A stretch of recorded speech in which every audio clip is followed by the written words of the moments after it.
À travers cette vidéo, nous allons voir ensemble un exercice classique qui peut tomber le jour J pour l'épreuve du baccalauréat. C'est un exercice qui regroupe trois notions, les exponentielles, les intégrales et les suites. Vous avez ici l'énoncé complet, partie A et partie B que nous allons corriger ensemble.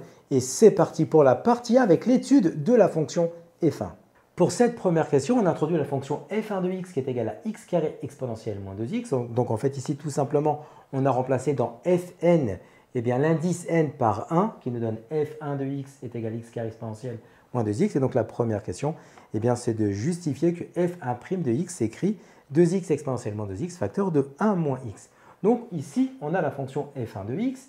Donc c'est une fonction, c'est un produit. Donc les deux fonctions, ce sont des produits de fonctions qui sont dérivables sur R. Donc f1 est dérivable sur R. Et donc pour faire la dérivée ici de la fonction f1, il faut appliquer la formule u fois v, donc u'v plus uv'. U de x, c'est la fonction x au carré, et v de x, c'est exponentielle moins 2x. Pour dériver x au carré, donc pour avoir u', ça fait 2x, mais pour avoir la dérivée d'exponentielle moins 2x, on rappelle que exponentielle u, sa dérivée, c'est u' exponentielle u. Donc en fait ici, moins 2x, on va le dériver, ça nous fait moins 2, donc ça nous donne moins 2 exponentielle moins 2x. Donc on a u', v', on peut appliquer la formule u'v plus uv', ce qui donne ici f1' de x est égal à u'v plus u fois v'. Donc on a remplacé avec les valeurs que nous avons calculées juste précédemment. Donc ça nous fait 2x exponentielle moins 2x plus x carré fois moins 2 exponentielle moins 2x. Donc autrement dit, ça fait 2x exponentielle moins 2x moins 2x carré exponentielle moins 2x. Or, on remarque que pour l'expression moins 2x carré exponentielle moins 2x, on peut le décomposer en moins 2x fois x, parce que moins 2x fois x va bien nous donner moins 2x au carré. Donc en fait, l'objectif, c'est d'obtenir un facteur commun qui va être 2x exponentielle moins 2x. Donc ici, dans un premier temps, le 2x exponentielle moins 2x reste intact. Et on a décomposé cette expression en 2x fois x exponentielle moins 2x. Ensuite, j'ai encadré en vert de part et d'autre le facteur commun qui est 2x exponentielle moins 2x. Et donc, on va factoriser à l'aide de ce facteur commun. Et donc ici, au final, on va pouvoir réécrire 2x exponentielle moins 2x. Mais ici, c'est comme si on avait imaginairement 1 fois 1. Donc on a 1 fois ici. C'est pour ça que lorsque je vais factoriser par les expressions le facteur commun qui est ici, j'ouvre une parenthèse et j'écris tout ce qui me reste. Donc il me reste le 1 qui est là, moins le x. Donc on obtient bien la dérivée demandée. On passe à la question suivante. Pour cette deuxième question, on souhaite étudier les variations de la fonction f1 de x. Donc autrement dit, on a besoin d'étudier le signe de f1'. Donc on a calculé à la question précédente la dérivée de f1 que nous avons présenté ici. Nous avons un produit. Donc pour dresser le signe de f1', on va faire une ligne pour le signe de 2x, une ligne pour l'exponentielle moins 2x, une ligne pour 1 moins x et enfin une ligne qui va regrouper le signe de f' et finalement les variations de f de x. Donc dans un premier temps, 2x, quand est-ce que 2x est supérieur ou égal à 0? C'est-à-dire en fait on cherche à savoir quand est-ce que je vais mettre un signe plus dans mon tableau. Donc 2x est supérieur ou égal à 0 quand x est supérieur ou égal à 0 sur 2. Donc on divise bien par 2, attention, on n'écrit pas moins 2. Souvent, il y a les erreurs qui est faite. L'erreur qui est faite, c'est que vous mettez ici moins 2. Non, on va diviser. C'est 2x supérieur ou égal à 0, donc x supérieur ou égal à 0 sur 2. Donc x supérieur ou égal à 0. L'exponentielle, pas de débat, c'est toujours strictement plus grand que 0. Et la même chose pour 1 moins x supérieur ou égal à 0. À partir de quel réel x, nous allons avoir une expression de 1 moins x qui sera supérieure ou égale à 0, autrement dit positive. Donc moins x supérieur ou égal à moins 1, parce qu'on a passé le 1 en moins 1. Et là, je vais multiplier par moins 1 de part et d'autre, donc on va changer le sens de notre inégalité. Donc ça, c'est positif quand x est inférieur ou égal à 1. Donc si on résume, cette expression est positive quand x est supérieur ou égal à 0. Donc ça veut dire que dans notre tableau ici, on a plus ici, et ici, on aura moins. Pour l'exponentielle, simple, pas de souci, c'est plus partout. Ensuite, pour signe de 1 moins x, ça c'est positif quand c'est inférieur ou égal à 1. Donc c'est-à-dire le plus va se retrouver cette fois-ci à gauche. Ici, on aura moins. Maintenant, on applique la règle des signes, vous êtes d'accord? Ici, on a moins par plus, ça va donner moins. Plus par plus, donc autrement dit plus. Et enfin, plus par plus, donc plus. Et après par moins, ça fait moins. Et donc maintenant, directement, on sait que ça va être décroissant ici, croissant, puis décroissant. Et pour compléter le tableau, pour le moment, on va faire les limites par la suite. On a besoin de f de 0. F1 de 0, donc là, il n'y a pas de difficulté. On remplace x par 0, donc ça fait 0 au carré exponentiel, moins 2 fois 0. Et ça fait directement 0. Donc ici, on va avoir 0. Et enfin, pour f de f1 de 1, ça nous fait 1 carré exponentiel, moins 2 fois 1. Donc autrement dit, ça nous fait exponentielle à moins 2. Et qu'on va pouvoir écrire ici, tout simplement, exponentielle moins 2. Donc ici, on a le tableau de variation de la fonction f. On n'a pas intégré les limites. C'est parce que dans les questions suivantes vont intervenir les limites. On va les calculer et on complétera le tableau en conséquence. On passe à la question suivante. Pour cette troisième question, on souhaite calculer la limite quand x tend vers moins l'infini de f1 de x. Donc on sait que f1 de x, c'est le produit x carré exponentielle moins 2x. Donc je commence par faire la limite en moins l'infini de x au carré. Donc là, ça fait moins l'infini fois moins l'infini. Donc bien entendu, ça fait plus l'infini. Pour calculer la limite quand x tend vers moins l'infini d'exponentielle moins 2x, on va plutôt appliquer ici le raisonnement par composition. Donc autrement dit, je vais commencer par calculer la limite quand x tend vers moins l'infini de moins 2x. Donc là, ça va bien nous faire ici plus l'infini. On pose grand x est égal à moins 2x. Et donc ça veut dire que lorsque petit x tend vers moins l'infini, grand x qui est égal à moins 2x, lui tend vers plus l'infini. Donc autrement dit, on va chercher la limite quand x tend vers plus l'infini, grand x tend vers plus l'infini d'exponentielle grand x, ça donne plus l'infini. Et donc par composition, on peut justifier que la limite quand x tend vers moins l'infini d'exponentielle moins 2x, c'est égal à plus l'infini. Donc si on résume le tout, j'ai ici le premier facteur quand x tend vers moins l'infini de x carré, ça tend vers plus l'infini. On vient de démontrer que la limite quand x tend vers moins l'infini d'exponentielle moins 2x c'est égal également à plus l'infini. Donc si je fais le produit des deux, la limite quand x tend vers moins l'infini d'f1 de x c'est égal à plus l'infini. Et donc ça, on va pouvoir l'intégrer dans notre tableau de variation. Ici, on va mettre ici plus l'infini. On passe à la question suivante. Pour cette quatrième question, on souhaite calculer la limite quand x tend vers plus l'infini d'f1 de x. Donc ici, on a notre fonction f1 de x. Et pour calculer cette limite-là, il va falloir démontrer qu'on arrive à ce résultat dans un premier temps. Donc ici, on va appliquer les différentes règles algébriques sur les propriétés avec les fonctions exponentielles. Donc, on rappelle qu'exponentielle moins a, c'est 1 sur exponentielle a. Donc en fait, ici, le exponentielle moins 2x, on peut l'écrire comme 1 sur exponentielle 2x. Ensuite, x carré fois 1 sur exponentielle 2x va s'écrire tout simplement x carré sur exponentielle 2x. De plus, on sait qu'exponentielle a fois b, c'est exponentielle a, le tout puissance b. Donc on peut écrire qu'exponentielle 2x, ça va s'écrire exponentielle x, le tout au carré. Donc ensuite, on arrive à cette écriture-là. Et en dernier rappel, a puissance n sur b puissance n, bien sûr avec b différent de 0, on a a sur b, le tout puissance n. Donc ici, on a une exponentielle, c'est strictement positif, ça annule pas le dénominateur. Donc x carré sur exponentielle x, le tout au carré, c'est comme si vous écriviez x sur exponentielle x, le tout au carré. Et donc là, on arrive au rappel qui était demandé. Maintenant qu'on a démontré que l'écriture de f1 de x pouvait être celle-ci, on va calculer la limite en plus l'infini de f1 de x. Et donc, judicieusement, on va plutôt utiliser cette forme-là. Donc, on a un rappel du cours. Ici, les croissances comparées qui font partie du programme à retenir. Et bien, la limite quand x tend vers plus l'infini de x sur x, ça c'est le cours, c'est égal à 0. Donc, si c'est égal à 0, par composé, ça en a 0 au carré, ça va également donner 0. Donc, finalement, la limite quand x tend vers plus l'infini de f1 de x, c'est égal à 0. Je complète cette information dans le tableau de variation vu précédemment. On passe à la question suivante. Pour cette cinquième question, on souhaite justifier que la fonction f1 de x qui est donnée ici est une primitive de la fonction petit f1 de x. Donc on veut démontrer que grand f1 de x est une primitive de petit f1 de x. Donc en fait ici c'est très simple dans ce genre d'exercice, on ne va pas être amené à calculer directement la primitive de petit f1 de x parce qu'on nous donne une fonction et on souhaite que cette fonction, on souhaite vérifier si c'est une primitive de petit f1 de x, tout simplement, on part de grand f1, nous allons dériver grand f1 et il faut retomber sur petit f1 de x. Donc ici, c'est f1 de x, grand f1 de x qui est donné dans l'énoncé. On l'écrit de manière un peu plus simple, c'est-à-dire à l'intérieur de la parenthèse, le x carré sur 2, on l'écrit en 1 demi de x au carré, le x sur 2, on l'écrit en 1 demi de x, puis le 1 quart, on laisse 1 quart. Et donc, grand f1 de x est une fonction produit. Et ici, les deux fonctions, les deux termes, les deux facteurs qui composent mon produit, ce sont des fonctions dérivables sur R, et donc grand F1, et dérivables sur grand R. Donc, on va pouvoir faire la dérivée de grand F1. Donc, on reconnaît la forme U fois V, parce qu'on a parlé de produit. Donc, U, c'est moins exponentielle moins 2x. V, c'est la deuxième parenthèse, c'est 1 demi de x au carré, plus 1 demi de x, plus 1 quart. Donc, on va calculer respectivement U' et V'. On n'oublie pas qu'ici, on a la dérivée d'exponentielle U, et on rappelle que exponentielle U, sa dérivée, c'est U' exponentielle U. Donc ici, on va garder le moins que je mets ici, et je dérive pour moins 2x, ça fait moins 2, ça fait moins entre parenthèses, moins 2 exponentielle moins 2x, donc autrement dit, moins par moins, ça fait plus, on a 2 exponentielle moins 2x. Donc pour ici la dérivée de V, donc 1 demi fois 2x plus 1 demi, donc autrement dit, c'est x plus 1 demi. On a U', on a V, on a V', on applique la formule U'V plus UV' qu'on écrit ici. Donc ça nous fait 2 exponentielle moins 2x fois 1 demi de x carré plus 1 demi plus 1 quart moins exponentielle moins 2x, facteur de x plus 1 demi. Une fois qu'on est rendu ici, on remarque qu'on peut factoriser notre expression par exponentielle, ici, moins 2x.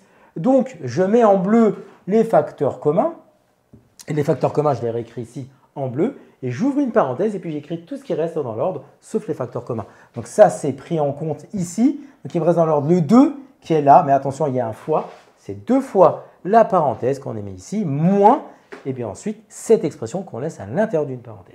Tout simplement pourquoi? Parce que vous avez le moins ici, et donc ça va changer le signe à l'intérieur de la parenthèse. Donc ça va nous faire moins x moins 1 demi ici. Et enfin, là, on va faire x2. On fait la distributivité comme ça, x2.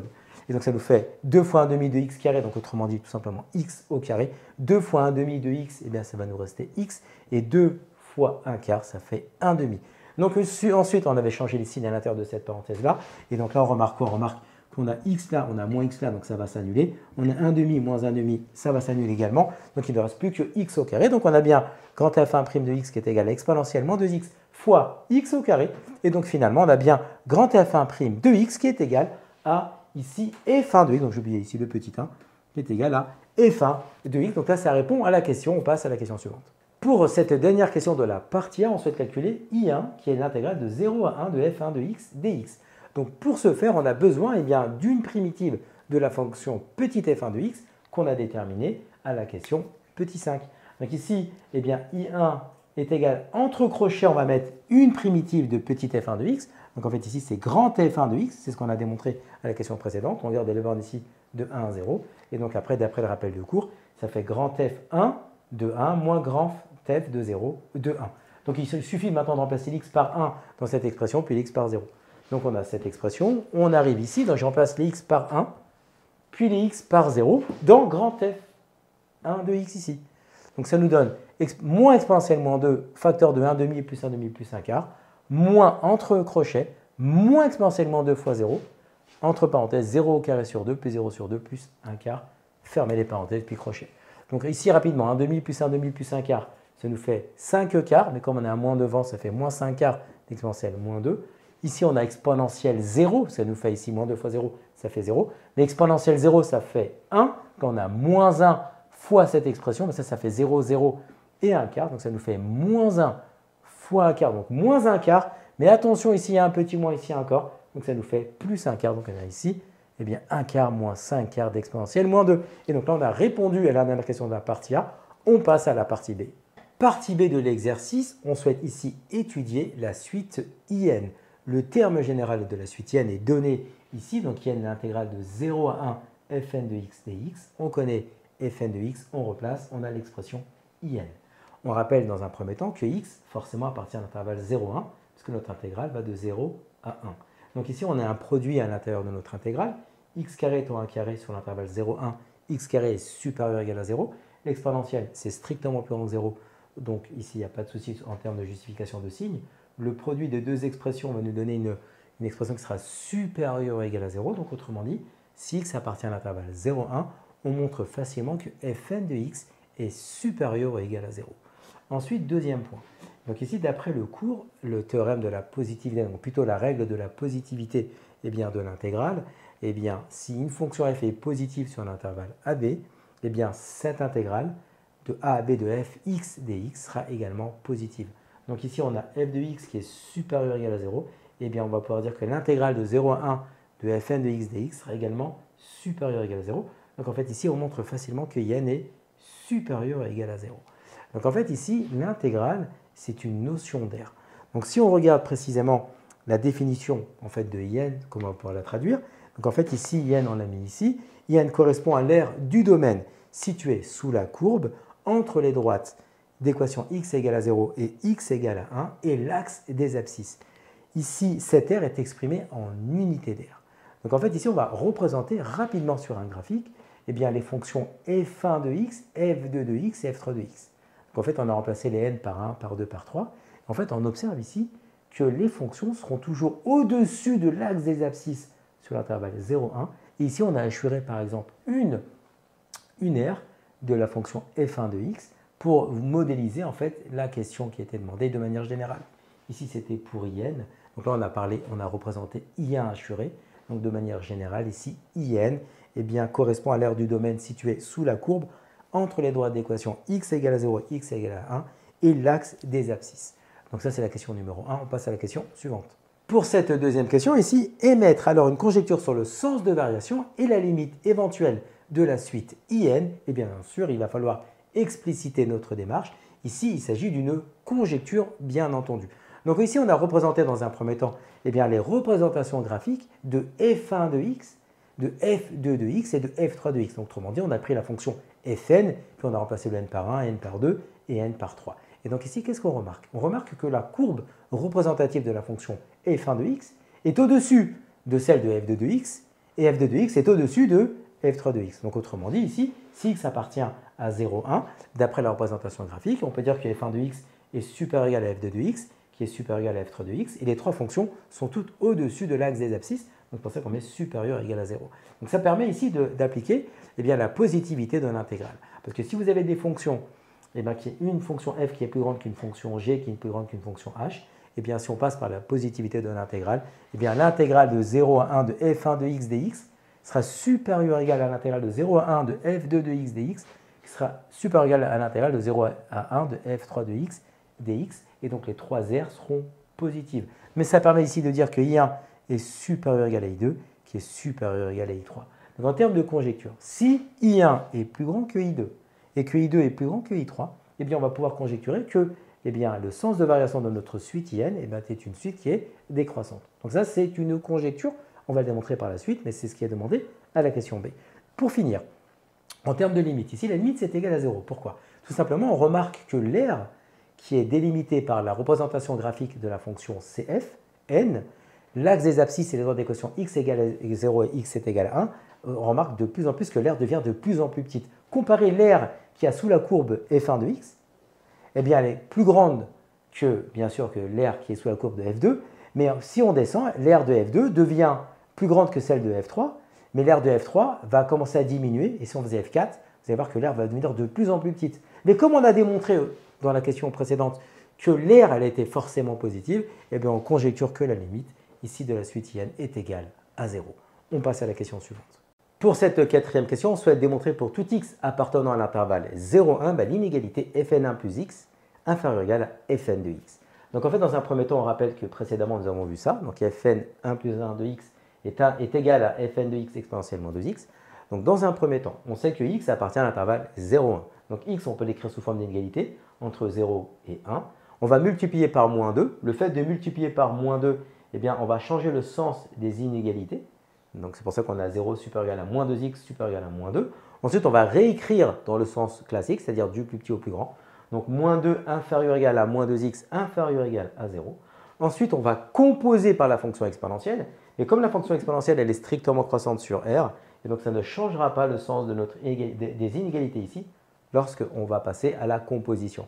Enfin, on a exponentielle moins 2 inférieur ou égal à exponentielle moins 2x inférieur ou égal à 1, parce que exponentielle 0, c'est égal à 1. Donc on vient de ici, en résumé, de montrer que pour tout x appartenant à l'intervalle 0,1, exponentielle ici moins 2x est inférieur ou égal à 1. De plus, on sait que fn de x s'écrit x carré exponentielle moins 2nx. Et donc si x appartient à l'intervalle 0,1, on montre dans un premier temps facilement que exponentielle moins 2nx est strictement plus grand que 0. Et de plus, facilement, que x carré étant 1 carré, c'est supérieur ou égal à 0. Donc on a ici fn de x qui est un produit, avec ici un facteur qui est strictement positif et un deuxième facteur qui est positif ou nul. Et donc ça veut dire que le produit des deux va être supérieur ou égal à 0. Donc on vient de démontrer que fn de x est supérieur ou égal à 0. En ayant maintenant ces deux informations, et donc on va pouvoir commencer par écrire facilement que quel que soit le x qui appartient à l'intervalle 0,1, donc on va réécrire ici, pour tout x appartenant à l'intervalle 0,1, maintenant on peut dire qu'exponentiellement de x est inférieur ou égal à 1, c'est ce que nous venons de démontrer à la première partie de la question. Et enfin, on va pouvoir multiplier de part et d'autre l'inégalité par fn de x, parce qu'on sait que c'est supérieur ou égal à 0, donc ça ne changera pas le sens de notre inégalité. Et donc, ici, sur le terme de droite, on retombe sur fn de x, mais sur le terme ici de gauche, on a fn de x exponentielle moins 2x, qui est tout simplement fn plus 1 de x. Donc on vient de démontrer que quel que soit le x qui appartient à l'intervalle 0, 1, eh bien on a bien fn1 plus 1 de x qui est inférieur ou égal à fn de x. On passe à la question suivante.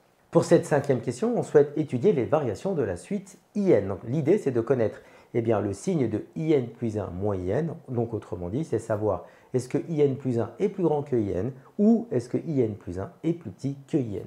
Donc on a vu avec les questions précédentes que pour tout x appartenant à 0, 1, eh bien fn de x est supérieur ou égal à 0. Donc ça on l'a vu à la question numéro 4.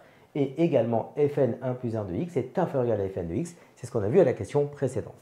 Donc avec ces deux informations-là, eh bien on va utiliser eh bien, ici la positivité de l'intégrale. On sait que fn 1 plus 1 de x est plus petit que fn de x et que fn de x est positif sur l'intervalle 0, 1. Et donc on va pouvoir dire d'après la positivité de l'intégrale eh bien, que l'intégrale de 0 à 1 de fn 1 plus 1 de x est inférieure ou égale à l'intégrale de fn de x dx. Or, on sait très bien que eh bien, in, c'est l'intégrale de 0 à 1 de fn de x dx. Donc ça veut dire quoi? C'est-à-dire que cette partie à droite correspond à in et la partie ici à gauche correspond à in plus 1. Donc on se retrouve à avoir in plus 1 plus petit que in. Donc autrement dit, ça veut dire quoi ça? Ça veut dire en fait que eh bien, in plus 1, c'est comme si on écrivait ça. Donc c'est comme si on disait que in plus 1 moins in était inférieur ou égal à 0. Donc si in plus 1 moins in est inférieur ou égal à 0, eh bien, cela signifie que la suite in est décroissante. Pour cette sixième question, on souhaite démontrer à partir du moment où n est un entier naturel non nul et que x appartient à l'intervalle 0, 1, eh bien on souhaite démontrer cette inégalité, c'est-à-dire 0 inférieur ou égal à fn de x inférieur ou égal à exponentielle moins 2nx. Donc on part du postulat, comme ils nous disent, que x appartient à l'intervalle 0, 1. Donc x, on l'écrit sous forme d'égalité, donc 0, 1 ici.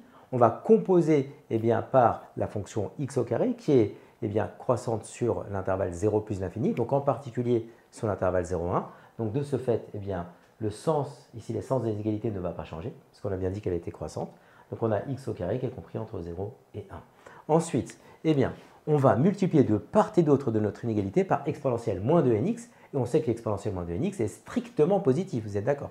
Donc on part de cette inégalité-là, et chacun des termes ici, eh bien, on va multiplier par exponentielle moins 2nx. Donc ça nous fait 0 fois exponentielle moins 2nx, plus petit ou égal à x carré fois exponentielle moins 2nx, inférieur ou égal à 1 fois exponentielle moins 2nx. Donc sur le membre ici à gauche, ça nous fait 0 sans souci. À droite, ça ne fait qu'exponentielle moins 2nx. Mais ici, on retrouve exactement l'expression de fn de x. Donc on a bien montré que pour tout x appartenant à l'intervalle 0, 1, avec également n ici appartenant à n étoiles, donc n un entier naturel non nul, eh bien on a bien 0 inférieur ou égal à fn de x inférieur ou égal à exponentielle moins 2nx. Et on finit par la dernière question de cet exercice. Pour cette dernière question, on va la décomposer en deux parties. La première ici, c'est demander de donner un encadrement de in et ensuite de faire la limite de la suite in. Donc dans un premier temps, on rappelle que nous avons vu précédemment que si x appartient à l'intervalle 0, 1, eh bien fn de x était compris entre 0 et exponentielle moins 2nx. On va appliquer ici la positivité de l'intégrale. Donc c'est-à-dire qu'en fait ici, on va avoir l'intégrale de 0 à 1 de 0 dx sera inférieure ou égale à l'intégrale de 0 à 1 de fn de x dx inférieur ou égal à l'intégrale de 0 à 1 exponentielle moins 2nx dx. Donc pour cette intégrale, bon, c'est l'intégrale de 0, donc ça nous fera forcément 0 ici. Donc ici on reconnaît eh bien, in, et puis on garde cette expression-là. Et nous on va s'intéresser à l'intégrale de 0 à 1 exponentielle moins 2nx dx. Donc on va la calculer. Donc comment on s'y prend? Dans un premier temps, on rappelle qu'une primitive d'exponentielle ax plus b, ou ici ax plus b, eh bien a est différent de 0, donc là on a une fonction affine, eh bien, une primitive, c'est 1 sur a exponentielle ax plus b. Ici, j'ai exponentielle moins 2nx. Donc, ça veut dire, en fait, c'est comme si mon a, c'était le moins 2n, et le b, c'est 0, il n'y en a pas ici. Donc, une primitive d'exponentielle moins 2nx, eh bien, c'est 1 sur moins 2n exponentielle moins 2nx. Et puis là, maintenant, on met entre crochets les bornes 0 et 1. On va ensuite remplacer l'x par 1 puis l'x par 0. Donc, ça nous fait ici moins 1 sur 2n exponentielle moins 2n, que fois 1, ça va faire moins 2n, moins, entre parenthèses, moins 1 sur 2n, exponentielle moins 2n fois 0. Et on sait que exponentielle moins 2n fois 0, ça va faire exponentielle 0, et exponentielle 0, ça fait 1. Donc finalement, il nous reste que l'intégrale de 0 à 1 d'exponentielle moins 2nx dx, eh bien c'est tout simplement moins 1 sur 2n exponentielle moins 2n plus, parce que là il y avait moins par moins, plus 1 sur 2n. Donc on repart de notre inégalité qu'on avait ici, et on va remplacer la valeur de son intégrale, et on obtient ici eh bien, n compris entre 0 et moins 1 sur 2n exponentielle moins 2n plus 1 sur 2n. Donc maintenant, il va falloir faire sa limite. Donc en fait, ici, on va penser au théorème des gendarmes. On va essayer de calculer la limite de cette expression. Et si on montre que c'est égal à 0, comme ici, c'est 0, donc la limite en plus l'infini de 0, ça fera 0, et bien on arrivera à montrer que la limite de IN, c'est égal à 0. Et c'est ce qu'on avait conjecturé, vous vous souvenez, aux premières questions ici de l'exercice. C'est parti, on va déterminer ensemble la limite de cette expression. Calculons maintenant la limite de la suite IN. On a vu par encadrement que IN était compris entre 0 et moins 1 sur 2n exponentielle, moins 2n plus 1 sur 2n. Donc on va commencer par calculer la limite de l'expression ici qui est à droite. Donc la limite quand n tend vers plus l'infini d'exponentielle moins 2n, c'est égal à la limite quand n tend vers plus l'infini de 1 sur exponentielle 2n, parce que exponentielle moins a, c'est 1 sur exponentielle a. Or, exponentielle 2n, lui, va tendre vers plus l'infini. Donc le quotient ici va tendre vers 0. Ensuite, nous avons moins 1 sur 2n en plus l'infini, ça va tendre également vers 0. Et donc le produit moins 1 sur 2n exponentielle moins 2n, va tendre vers 0. En plus, on sait qu'également 1 sur 2n en plus l'infini tend vers 0. Donc ça nous permet de dire que toute notre expression ici qui est à droite, en termes de limite, tend vers 0.